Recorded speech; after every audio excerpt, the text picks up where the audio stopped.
Yes sir, let's go. So I just scooped up the new Mac Mini device alongside the Magic trackpad. This is the Mac Mini M4 and this is my first on hands look. We're gonna be doing like a quick setup video and then doing like small Geekbench and comparison. Just to put it out there, because you need to know this, if you buy the Mac Mini the wrong way, then it's gonna cost you this amount right here, $599. But if you buy it the right way, which is the way I got mine, then it's gonna cost you $499. So if you do like I did, then you will be able to save 100 US dollars, or in Canada where I'm at, you'll be able to save up to 130 Canadian dollars, and you can use the savings to buy like a new Magic trackpad or accessories for your new M4 Mac Mini device. This is my first Mac Mini device that I'm using here in studio. I've never owned one and I'm kind of excited, and at the same time this one is completely redesigned, and if it was available in black, it would be very easy to mistaken it for the Apple TV 4K. If you fully spec your Mac Mini to the absolute maximum specs available, it will run you about 4,600 US dollars, which is pretty insane. For $499, which is what I got mine for, you get the Mac Mini M4 chip with 256 gigs of storage and 16 gigs of unified memory, and this is Apple's first carbon neutral Mac device, so it's a first of its kind, a new design. And since this is the base model, it comes with 10 core CPU and 10 core GPU. Before we go too far, the new Mac Mini M4 device, the base model, is more than enough power you need for your everyday tasks, whether it's bookkeeping, accounting, or for school office work. This one is going to be sufficient, and it's the best value device or value Mac that Apple is selling right now, which is the base model. The moment you start to upgrade the RAM, or you upgrade the storage, or you upgrade the chip, then there's other pretty much similar alternatives that start to creep up, which will give you more options to look into. To unbox the Mac Mini with Apple M4 chip, it's pretty simple. You get two tabs right there. So I'll pull this off, putting the box to its side. This is pressurized and it comes off pretty easy and slow. And now it goes on to review the new M4 Mac Mini device. We'll look at it shortly, but let's see what type of accessories that this device comes with. It has this lift plate that you can easily take off.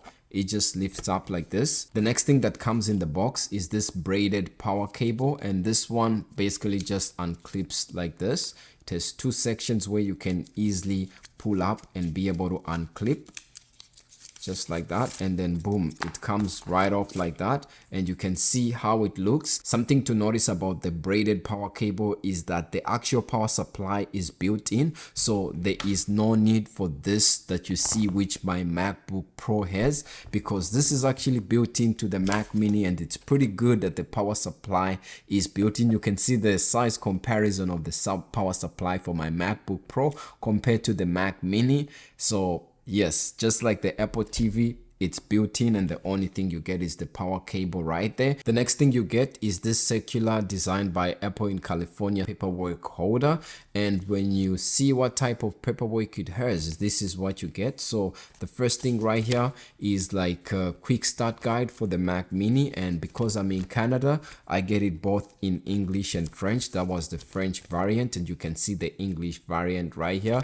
And then after that, you get like paperwork for the Mac Mini, both in English and French, and that's just about it. There are no Apple stickers for the Mac Mini, which is a common pattern that we are now seeing with Apple devices, and that's basically everything that you get in this circular pouch. And that is everything that is in this box. There's nothing else. And now let's look at the Mac Mini device itself. So this is how it looks from the top. I'll put my first thumbprint on the Apple logo. It's not actually too reflective. I mean, if you look carefully, you might be able to see it, but that's the top section of the Mac Mini, and then this is the front and the bottom. And yes, when you look at it from underneath, this shrink wrap sort of plastic thing that's here has text written on it, and it says Apple One Parkway Cupertino, and it has California, US, and important use requirement for the software license terms presented electronically during setup. To unbox this, I think I just pull this just like this. I'm trying not to break it. Then I pull this side too. And boom, it comes off. And just to give you a closer view, this is what was written on. And now this is how the new M4 Mac Mini looks. You can see the words Mac Mini imprinted right here. And yes, you can feel them because it's indented. And this is the newly placed power button. So just listen to it. If the position of this button, because this is on the underside of the Mac Mini, so in order for you to turn it off or on, you know, you're gonna have to reach behind there. And if this is a problem for you, you can get this device. The first seller that's going to be bringing it on Amazon will be making a lot of money, as I will be among the many buyers that are going to acquire that device. So there's kind of a trend going on, and Marquez mentioned that, hey, there's probably someone working at Apple to inconvenience others or to create one bad thing for people to complain about for Apple devices. And for the Mac Mini M4, this is one of them, apparently, you know. And as you can see here, we have the exhaust as well as the newly designed vents for the new Mac Mini M4. On the back of the new M4 Mac Mini, you can see right here, we have the power adapter connection point. This is Ethernet port, and if you add an extra or you configure it more, you can get 10 gigabit Ethernet.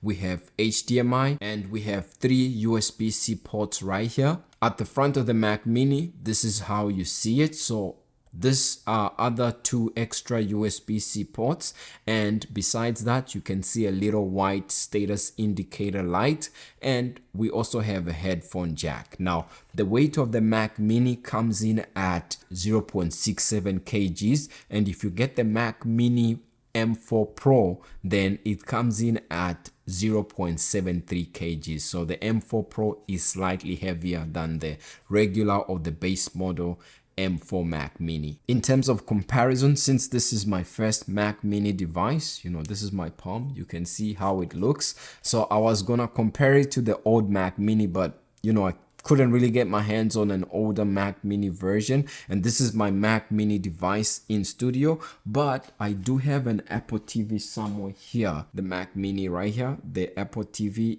is right here. Top down, this is how they look. So it's actually not too bad. So you can see how it looks from the top, but then the difference comes in because this one needs, you know, the vents and stuff. You can see the thickness of it right there, and you can compare it to the Apple TV. So the Mac Mini is thicker for sure and much heavier than the Apple TV. You can feel the weight even though it's newly redesigned and smaller. One other device that I wanted to buy to go alongside my Apple keyboard right here is this Magic Trackpad. And yes, this is the newly released Apple Magic Trackpad. It has USB-C, and let's just quickly unbox it and see what it has to offer. Since this is what I'm going to be using alongside my Mac Mini, you can see the price for it, 159 Canadian dollars. The student education pricing does not apply to accessories, unfortunately, but I think it applies to Apple Care Plus and just the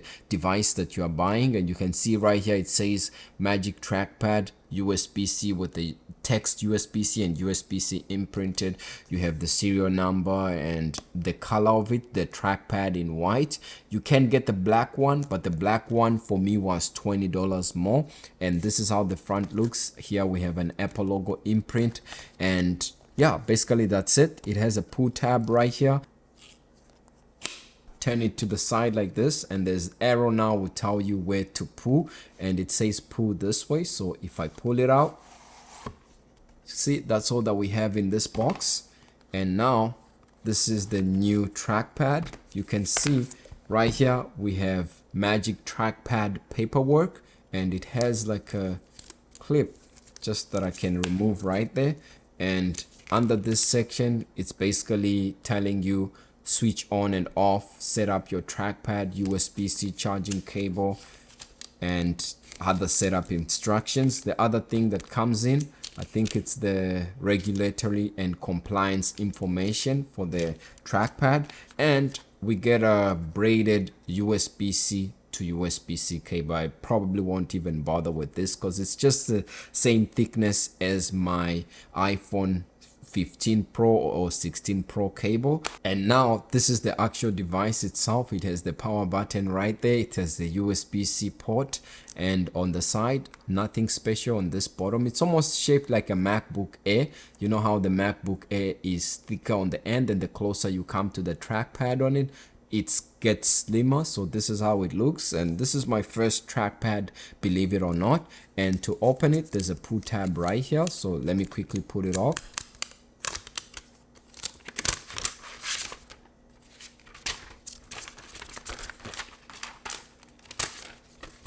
Okay, nothing else is left in here. It does have this imprint right there, but it doesn't come off. It doesn't have any stickers as well. And the white, if I was to compare it to like my keyboard that I'm buying it for, the white seems more wider, and I thought it was actually like a piece of clip or paper that's on top that I can peel off. But yeah, this is how it looks. It doesn't feel clicky or anything like that. It just feels like a glass top solid type of trackpad. And yes, it is glass, so if you pack it in a bag that's tight or you drop it, it has high chances of cracking. And yeah, you can see right there the power button on the bottom. Once you've removed the cover, you can see it has an Apple logo imprint and then some regulatory information right there. Hopefully you can see that. And side by side with the new M4 Mac Mini, you can see how the new Magic trackpad looks. It's actually bigger. You can see how the size of it is compared to the Mac Mini. It passes, because this is where the Mac Mini ends, and the trackpad has this larger section, but then on top you can see right there. So now what I'm gonna do is quickly connect my Mac Mini to the power source. I'm already hitting the trackpad that's made out of glass on the edge of the Mac Mini, so don't be like me. Now let me power on my Mac Mini M4, and then we'll get it set up and then going and connect the trackpad and see. One thing I'm curious to see if this is going to work. I have my MX Master 2S right here,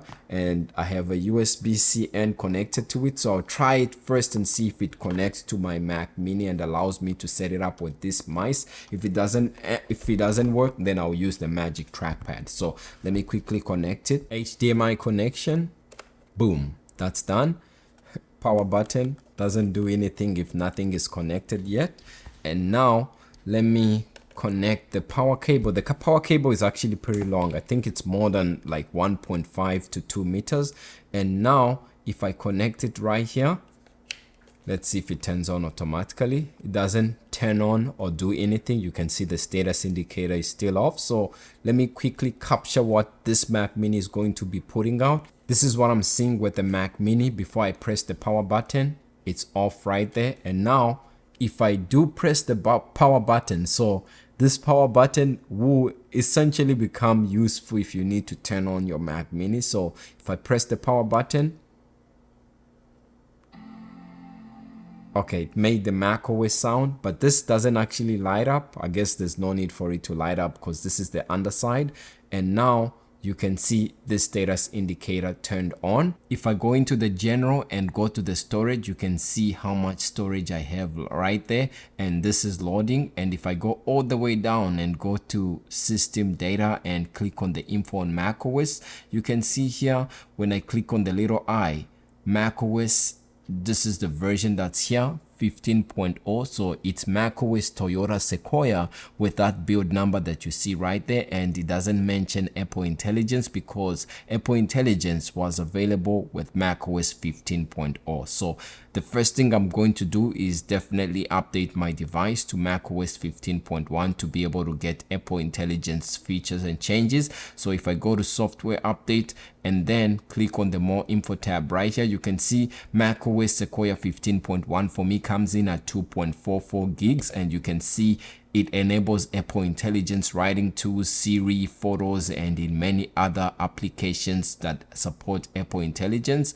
And now if I click update now, you can see it's downloading macOS Sequoia 15.1 to my new M4 Mac Mini. So let me quickly finish that, and then we'll look into the other settings and maybe download a few applications and be able to do like a quick Geekbench test. And just as an update, I ran Geekbench 6 scores and you can see the results I got for single core 3755, and for multi-core this is the result I got 15,013. And now I'm quickly going to go in and run GPU Geekbench scores right there. Results are now complete and you can see what I got right here. So for OpenCL score, the results that I got are 37,920. On my system settings, as you can see, I have a 1, and that's because the software update has successfully downloaded. And if I go here, now I can restart my device and install Apple Intelligence features. After updating to macOS Sequoia 15.1 with Apple Intelligence, there's a few splash screens and setup screens that you need to pass through.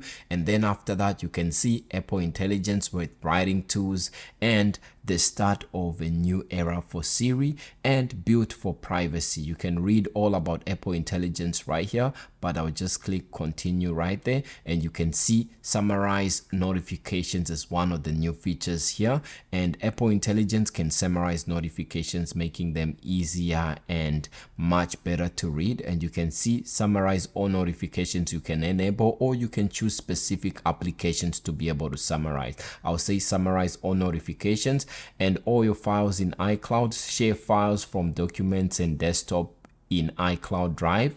And now I'll click continue, and the next thing it gives me is to choose my desktop look, so light mode, dark mode, or automatic. I'll select automatic mode. For some reason it defaults to light mode, which I don't believe should be. And you can see welcome to Mac with Apple Intelligence. And now if I click continue, boom, my device comes to life. And if I go in the system settings right there and go to where it says storage, you can see how much storage I have remaining, about 200. And then if I go all the way down and go to macOS, you can see macOS storage being taken. And if I click on the I, Apple Intelligence on this update on macOS Sequoia 15.1 is taking up 4.47 gigs. So that's the Apple Intelligence, and you can see the build number of macOS that I'm on. I'm gonna run the Blackmagic disk speed test right here just to see the speeds that I'm getting. And if I click speed test, you can see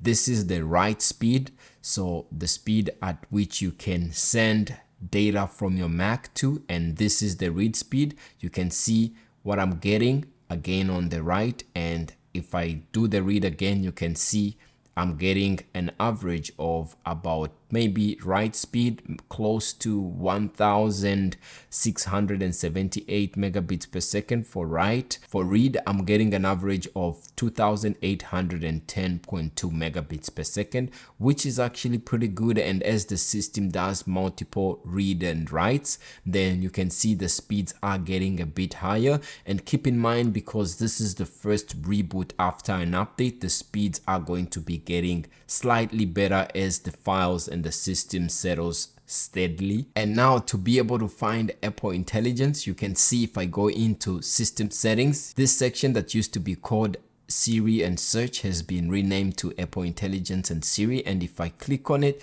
you can see Apple Intelligence is enabled right there. And Siri request, if I turn this on right there, you can see, do you want to enable Ask Siri? And I'll click enable right there. So let me quickly click that, and it still has the old Siri animation right there, which shouldn't be. And then I'll click next. If I go to this section right here, click on this Siri icon, you can see how it looks. It has the cool Apple Intelligence animation, and at the same time, if I close this window and go into like my notes, you can see we have a new pop-up screen in notes. Keep up with your shared notes. And if I click continue right there, you can see add almost anything to your notes. You can add pictures, music, and note to self with anyone, and organize your thoughts. It synchronizes my different notes. And just to use writing tools, you can see on the notes section, I have this little tab that says show writing tools. So if I click on it where it says show writing tools, you can see the Apple Intelligence that allows me to be able to proofread text, to rewrite text, make friendly, professional, concise, or summarize key points, list, view, and table. So for example, if I want to select only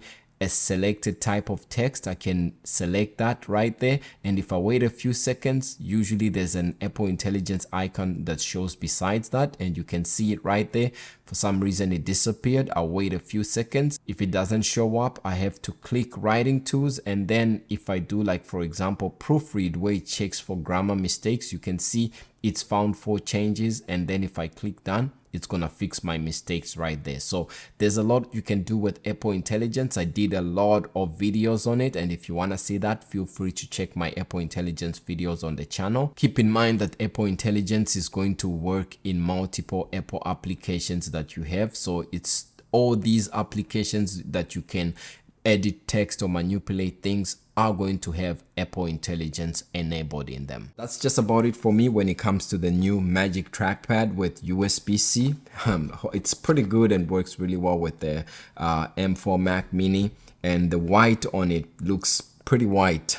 It's a glass top, and the other thing is this is the best value Mac that Apple offers. Hopefully if you watch the video throughout, you've seen that there's a right way to buy the M4 Mac Mini. Even though it's the best value Mac that Apple sells, that's the first carbon neutral Mac, there's a way you can buy it from the student portal and be able to save $100 more, giving it even better value. And that way also works if you are buying, whether it's the base model, the M4 chip or the M4 Pro chip, you'll still be able to get a bit of savings. And these are some of the first things that I do when I set up my new Mac. I make sure I enable tap to click, and I update and check out the new features like Apple Intelligence and so on. I'm going to be creating more videos on the new M4 Mac Mini. It's pretty small, but it's not as small as the Apple TV, because this is my first Mac Mini device that I'm getting. If I was coming maybe from an older version like the M3 Mac Mini, maybe I'll be able to appreciate the size of it. But because I'm coming from an Apple TV, then it doesn't really look like it's a shrink or size difference for me. The other thing I actually need to do is test the speakers, so let's quickly do that before I forget. Every time I step in a proof, I'm autistic. Every talk for your views, I was born different. I never seem to lose my cool, I'm beyond reaching.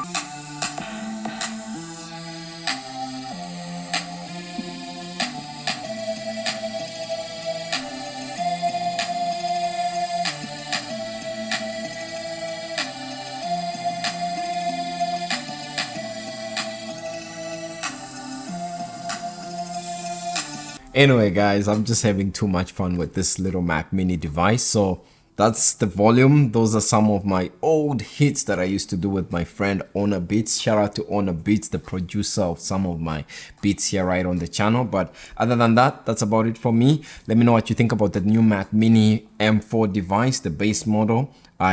From the first impressions of it, you know, my first Mac Mini device, I think it looks pretty good. Yeah, I appreciate a device that's small and compact, yet is able to do most basic tasks, such as, you know, using it for school, for college, for like if you're doing bookkeeping, if you're doing maybe 1080p editing, I think this is pretty good. But the moment you go into like heavy 3D rendering or 4K 60 FPS footage you are trying to edit in Final Cut Pro, I think then in that case it might not cut it. But for your day-to-day task and for the basic Mac or PC user, I think this is more than capable of handling most of the tasks. So that's just my quick 2 cents right here. Let me know what you think about this video. If you liked it, leave a like, and if you haven't subscribed, do subscribe for more Mac Mini and Apple TV, iPhone, and other related content. And other than that, my name is Ben, and I'm signing off. Peace.